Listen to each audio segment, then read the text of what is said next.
Welcome back, ladies and gentlemen. Today I'm going to be talking about down imaging sonar and how it pairs very nicely with 2D sonar. This is actually a video I wasn't planning on making, but the 2D sonar video, the suspended or the side imaging sonar video, and how to find brush pile video got such a great response in the comment section. I thought, you know what, I'm going to make this video as well. By the way, this is the Find Crappie channel. I'm Davis. Welcome back.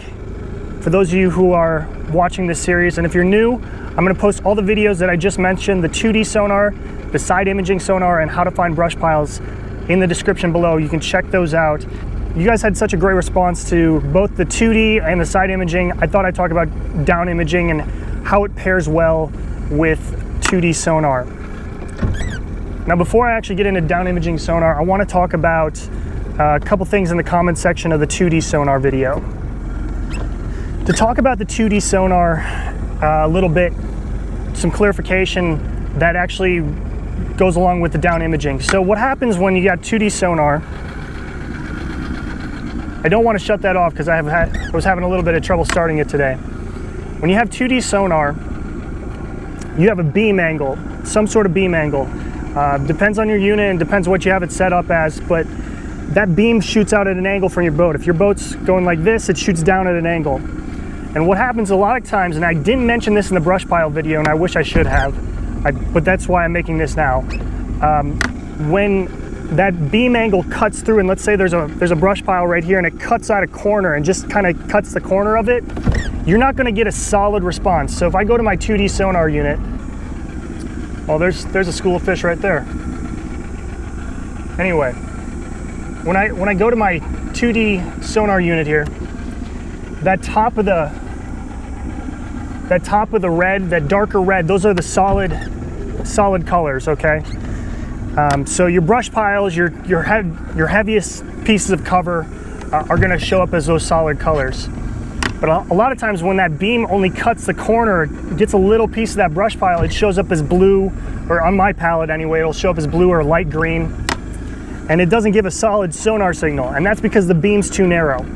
So this is where down imaging really comes in. So if I'm going to do split screen here of down imaging and 2D, down imaging actually gives you a wider view, okay? And the reason I'm bringing up down imaging is because there's a lot of units on the market right now that actually offer down imaging as well as 2D sonar, along with, trying to see if there's some fish on that brush pile, along with GPS, and they're not very expensive in terms of, I mean, this unit, I think, retail wise is like $800-900, $700-900 bucks, something like that. And this includes side imaging sonar. I think you can find some smaller units for, you know, somewhere in that $200 to $300 range that do have down imaging sonar, and they aren't as expensive as the side imaging units, but they still give you that wider beam length and be able to see beyond just your 2D sonar angle. I'm going to show you how I set up my 2D sonar as far as the menu, the sensitivity, the contrast, different stuff like that. I'm going to show you what brush piles look like. You've probably seen a couple brush piles and some fish schooling up, and show you the difference between the 2D and the down imaging. And then I'm going to show you the real benefit of down imaging sonar versus 2D sonar, and that's the separation between fish and cover. So I'm going to go back over some brush piles here real quick. I'm on my full screen down imaging sonar. I'm going to go to my menu page, and I usually have it turned up a little bit. As you can see, as I adjust down the sensitivity, what it does is actually takes out any small bait fish. I can't see the bait fish on these brush piles anymore, but as soon as I turn it up a little bit, I can see these smaller bait fish push around. And that is a school of crappie right here. I usually set it at about 12. I hope I'm in there. So that's a school of crappie above. It looks like might be two different brush piles here. School of crappie, school of bluegill, something's right there, but I usually set it to sensitivity. I usually set my sensitivity to 12 or 13. I push it up a little bit. I want to be able to see those smaller fish. If you're fishing for something larger, you know, bass, walleye, you can turn it down because they'll still show up if you turn down your sensitivity.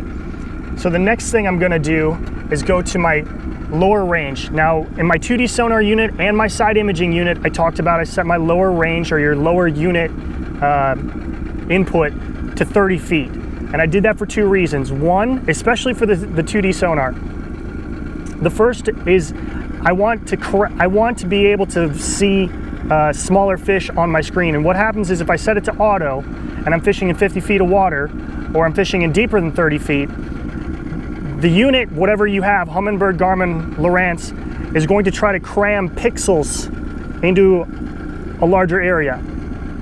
Let me say that again. When you set it to 30 feet, you're looking at a smaller window. Your unit can put more pixels in a smaller square area of water than it can if you have it set to 0 to 50 feet or 0 to 100 feet. Okay? So I always set it to 30 feet. The second reason, obviously, that I've mentioned in the 2D sonar unit video was the mortality rate when you release fish. It's a lot higher when you catch them deeper than 30 feet of water, and that has to do with their air bladder expanding.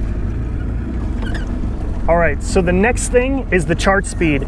Now I have it set at 4, and I'm only going about 2 miles an hour. Normally this is not my cruising speed. My cruising speed, because I'm putting it in neutral back and forth, my cruising speed is about 3.2. So I always round up the nearest mile an hour. It seems to be the clearest picture. See, those are some smaller, those might be a smaller, or a school of actual larger crappie. They look a bit larger, suspended above these brush piles here. But I want to before we actually go into that, I want to go to my DI enhance. So this one is actually just your sensitivity and your down imaging, your contrast and your sharpness.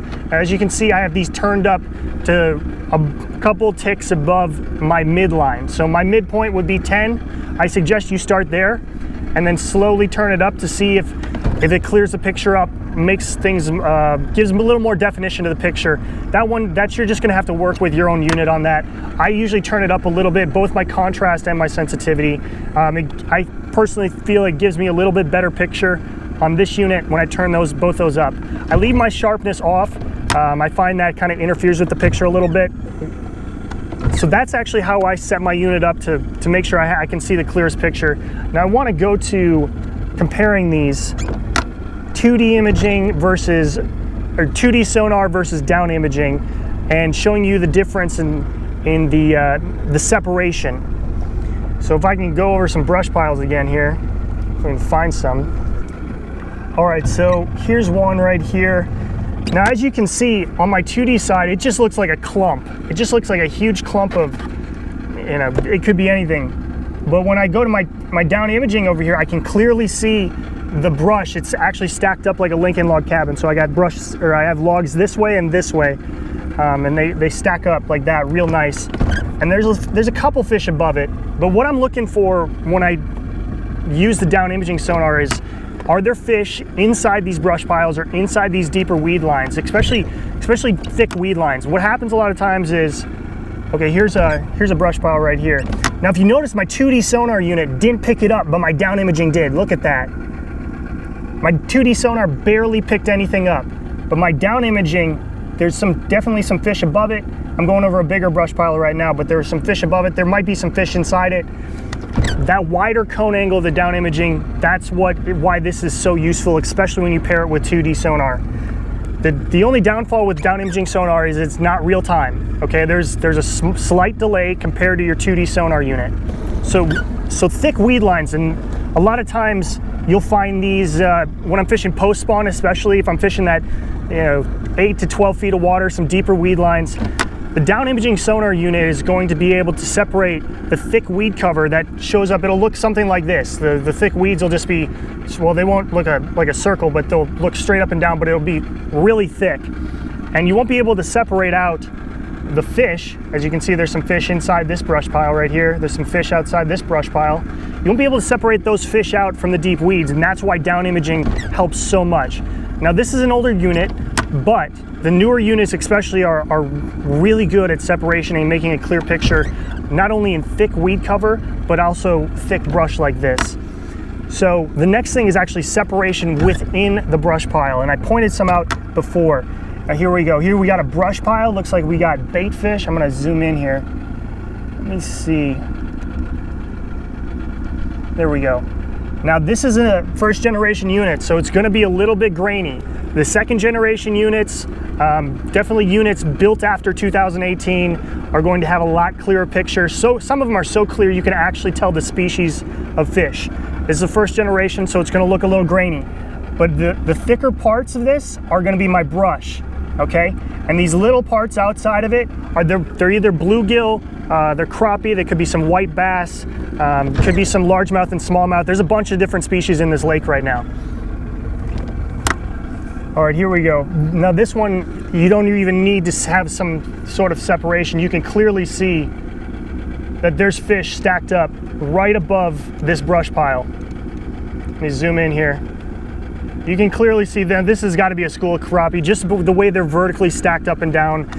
Crappie are, I think they're the only species that I've found that stack up like that. But this is what they look like on 2D sonar units. They're more rounded. Bass and walleye and pike, they'll be elongated shaped. These crappie and bluegill, they'll be more of a rounded circular shape. And their crappie will stack up exactly like that. So that is what a school of crappie look like. Looks like there's actually some pretty good ones in here. These smaller specks, those are probably smaller crappie, but it looks like there's some decent ones in there. I'm actually probably gonna go fish that. So that's gonna wrap up the video. I just wanted to give a quick demonstration of 2D imaging, how it pairs nicely to 2D sonar. And I'm gonna put some links to some units that I think are fairly affordable that have down imaging sonar paired with 2D sonar and GPS. I didn't leave any links for the 2D sonar unit, but I guess I can leave a couple that are just 2D sonar and GPS. They'll probably be, I don't know, I'm gonna guess they'll be $100 cheaper maybe. But definitely if you're gonna invest in a unit that has 2D sonar, you definitely want GPS, okay? You wanna have a way of actually marking where you've been. It's an easy way to kind of track water to make sure that you're covering enough water for that 2D sonar unit. You're not missing any fish, not missing any brush piles, rock piles, or weed lines. But I'll leave them in the description down below. I'll leave them a list of like ones that just have down imaging 2D and GPS, and then ones that just have the 2D GPS of what I think are solid units. So that's gonna wrap it up. In the comments section below, let me know if you what you want to see going further in this, like using fishing electronics, how to find fish series. You guys love it. The comments have been great so far, so I want to keep this going. Let me know in the comment section below what you want to see, some topics and some ideas, and be sure to like and share this video. The more likes I get on videos like these, the more I'm encouraged to post videos like these ones. So also, if you're not a subscriber, below the video there's a red subscribe button, and be sure to click the bell. The bell's going to notify you every time I post a new video like this. You got to click the bell to get notified. All right, that's going to wrap it up. Appreciate you watching as always. We'll see ya.